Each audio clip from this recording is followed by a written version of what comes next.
नमस्कार दोस्तों, एक बार फिर स्वागत है आपका अपने चैनल साइंस ग्रुप बलवंत पे। और आज हम पढ़ने वाले हैं 10 ऐसी शाखाएं बायोलॉजी से जो जुड़ी हुई है और इसके बार बार प्रीवियस ईयर के अंदर क्वेश्चन पूछे जा चुके हैं। तो इस चीज़ को हम अध्ययन करने के लिए हमें थोड़ा सा ट्रिक का सहारा लेना पड़ेगा। और ट्रिक क्या होगा, इससे रिलेटेड ही, यानी वर्ड देखते ही आपको याद आ जाएगा ये तो किसका अध्ययन है, उसी का अध्ययन है। ठीक है, तो सबसे पहले एक शाखा है हमारी जो हर एग्जाम में पूछे जाते हैं, आपके लिए इंपॉर्टेंट भी है, तो याद करना जरूरी है। मैंने क्या किया है, फिर इसको एक थोड़ा सा मेहनत करके इसके एक स्पेशल वर्ड निकाले इनके लिए, तो आप याद करोगे। पहला हमारी जो शाखा है वो कौन सी है, एंटोमोलॉजी है। कौन सी है, एंटोमोलॉजी। एंटोमोलॉजी किसका अध्ययन है, तो इंसेक्ट यानी कीटों का अध्ययन है। किसका अध्ययन है, कीटों के बारे में अध्ययन है। तो आपको याद क्या करना होगा, कीट जो होते हैं, यानी आपने चिंटी देखी है, चिंटी को क्या बोलते हैं, आंट बोलते हैं। यानी आंट से याद रखोगे, आंट से चिट्टी, और चिंटी किस में आती है, इंसेक्ट यानी कीड़े जो होते हैं, यानी कीट पतंग के अंदर आती है। ठीक है, तो कीट से आप याद रखोगे एंट, ठीक है ना, आंट, तो एंटोमोलॉजी। ठीक है, अगला अध्ययन है हमारा वृद्धों के बारे में अध्ययन। तो आपको यहाँ पे वृद्धों के लिए एक बात याद रखनी है, जीरो।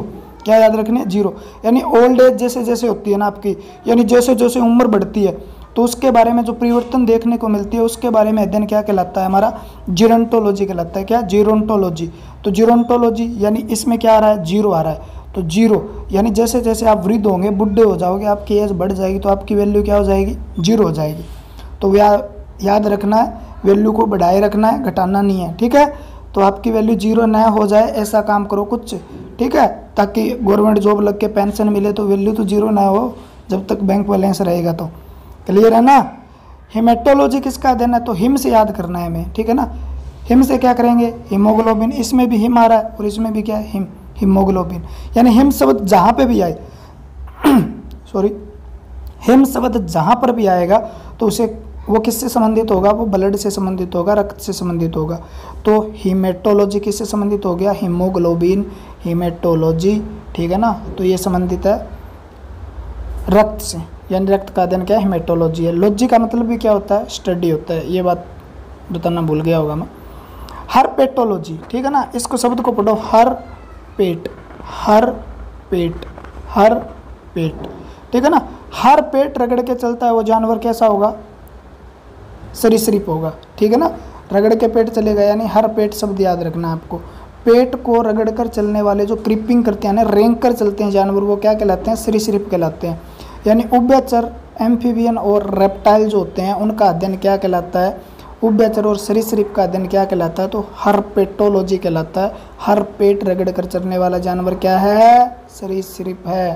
तो हर पेट याद कर लेना। ठीक है, मायोलॉजी, मायो शब्द से आप याद रखोगे, मायो ये शब्द मसल से रिलेटेड है। ये शब्द जहाँ पे भी आएगा मसल्स को रिप्रेजेंट करेगा, यानी स्टडी ऑफ मसल या पेशियों का अध्ययन क्या कहलाता है, तो मायोलॉजी कहलाता है। और अगर ऐसे याद ना हो तो आप याद करोगे मायोसिन।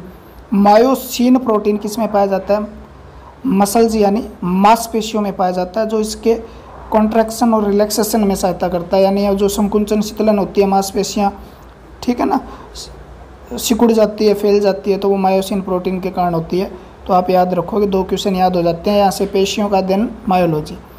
ठीक है, फिर उसके बाद आपका अध्ययन आता है ऑस्टियोलॉजी। ऑस्टियोलॉजी, ठीक है, क्या आएगा, ऑस्टियोलॉजी।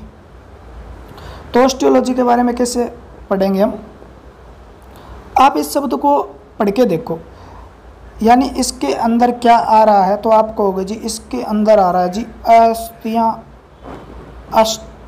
ठीक है ना, ऑस्टियो, अस्थियाँ, ऑस्टियो, अस्थियाँ। थोड़ा सा पढ़ोगे, ऑप्शन देखते ही याद आ जाएगा, आप 2-4 बार पढ़ लेना बस, बाकी मेरा काम है। यानी इसके अंदर क्या है, अस्थि यानी हड्डियों का अध्ययन, स्टडी ऑफ बोन क्या कहलाता है, ऑस्टियोलॉजी कहलाता है। ठीक है ना, अस्थियाँ, अस्थियाँ, अस्थियाँ, ऐसे पढ़ लो इसको आप। ठीक है, तो ऑस्टियोलॉजी क्या है, अस्थियों का अध्ययन है। आप वैसे भी याद कर सकते हो, अगर आप थोड़ा सा अच्छा डिटेल में पढ़ना चाहते हो और आप मेरे चैनल को विजिट कर रहे हो ना रेगुलर, तो आपको ज़रूरत भी नहीं पड़ेगी ऐसे ट्रिक की, क्योंकि मैं वहाँ पे करवा देता हूँ। जैसे मैंने स्केलेटन सिस्टम करवाया तो उसके अंदर बताया था ऑस्टियोसाइट कोशिका कहाँ पाई जाती है, ऑस्टियोक्लास्ट, ऑस्टियोब्लास्ट, यानी ऑस्टियोपोरोसिस, ये सब अस्थियों से संबंधित होते हैं।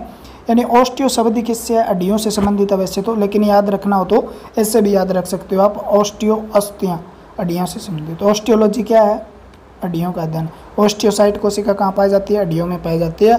तो आप चैनल को देखिए वहाँ पे जाके, और पूरा डिटेल में, इससे ज़्यादा डिटेल मिल जाए तो आप डिसलाइक कर दीजिए, कोई दिक्कत नहीं होगी, ठीक है।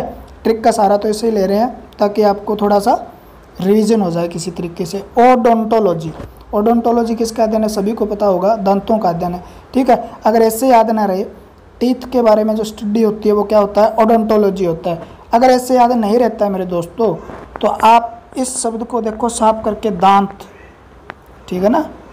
ये क्या नज़र आ रहा है? डोंट बोलते हो आप, ठीक है ना, यानी दांत। इसको ऐसे करो, दांत, यानी दांतों का अध्ययन क्या कहलाता है? दांत, ओडोंटोलॉजी कहलाता है। तो बात क्लियर हुई, ठीक है। ओरिंथोलॉजी, ओरिंथोलॉजी, ओरिंथो से आप क्या याद करोगे? ओरिंथो, ठीक है। एक शब्द आ रहा है इसमें, ओरनी, ठीक है। ओरनी, यानी ओरनी को याद करना है आपको, मोरनी, ओरनी मोरनी, ओरनी मोरनी, ओरनी मोरनी, ठीक है। या ऑप्शन देखने के बाद अपने आप याद आ जाता है ये, ठीक है ना। यानी बर्ड्स के बारे में अध्ययन है, यानी पक्षियों का अध्ययन क्या कहलाता है? तो आपका आंसर क्या रहेगा? ओरिंथोलॉजी कहलाता है, ठीक है। टैक्सोनॉमी क्या? यानी टैक्सोनॉमी, वर्गीकरण, ठीक है ना। जिस प्रकार किंगडम वगैरह, फाइलम वगैरह जो होते हैं बांटे गए हैं, वर्गीकरण किया गया, वर्गों में बांटा गया जीवों को, जंतुओं को, उसके बाद पेड़ पादपों को, तो उनके बारे में अध्ययन क्या कहलाता है? टैक्सोनॉमी कहलाता है, ठीक है। हिंदी में वर्गीकी बोलते हैं, लेकिन हिंदी में पूछा नहीं जाता, क्लियर है। तो मैंने टैक्सोनॉमी लिख दिया यहाँ पे। यानी आप किसी का अगर वर्गीकरण करने बैठ जाओ तो आप क्या लोगे उससे? फ्री में तो नहीं करोगे ना, कुछ ना कुछ क्या लोगे? टैक्स लोगे, ठीक है ना। तो टैक्स लेके आप क्या कर दोगे? उसका वर्गीकरण कर दोगे, उसका बंटवारा कर दोगे। यानी बंटवारा करने के लिए कोई भी चीज़ हो, ठीक है ना। पटवारी, अब थोड़े दिन बाद अगर एग्ज़ाम आने वाले हैं आपके पटवारी के, तो पटवारी क्या करता है? पटवारी करता है पैसे लेके बंटवारे ज़मीनों के, ठीक है ना, तो वो टैक्स लेता है, क्लियर है। यानी आपको ज़मीन का बंटवारा करना हो तो क्या लगेगा? टैक्स लगेगा। जूलॉजी, तो आप जूलॉजी को कैसे याद करोगे? ठीक है, जूलॉजी को कैसे याद करना है अपने को? इसमें एक शब्द आ रहा है जू, देखो एक शब्द आ रहा है जू, और जू यानी चिड़ियाघर, जू यानी चिड़ियाघर। तो आप चिड़ियाघर में जब जाते हो तो वहाँ पे क्या देखने को मिलता है?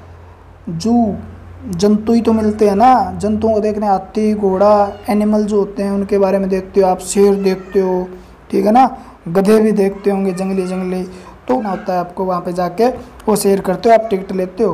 तो जू से संबंधित है जूलॉजी, यानी स्टडी ऑफ एनिमल, जंतुओं का अध्ययन क्या कहलाता है? जूलॉजी कहलाता है। याद रखना, जू से याद करेंगे चिड़ियाघर, चिड़ियाघर में क्या देखा हमने? जानवर देखे, तो जानवरों का अध्ययन ये जूलॉजी। तो ये हमारा पूरा हुआ। अगर आपको वीडियो पसंद आई तो आप लाइक कर सकते हो, अगर नहीं पसंद आई तो आप डिसलाइक भी कर सकते हो। आपका प्यार बनाए रखना, आपके सपोर्ट की ज़रूरत है, ठीक है, और आप जल्दी से जल्दी कामयाब हो रहे हैं। तो आज के लिए इतना ही, फिर मिलते हैं अगले लेक्चर के साथ। धन्यवाद दोस्तों, अगर पसंद आया तो कमेंट करके बता देना। भगवान आपका भला करे। जय हिंद।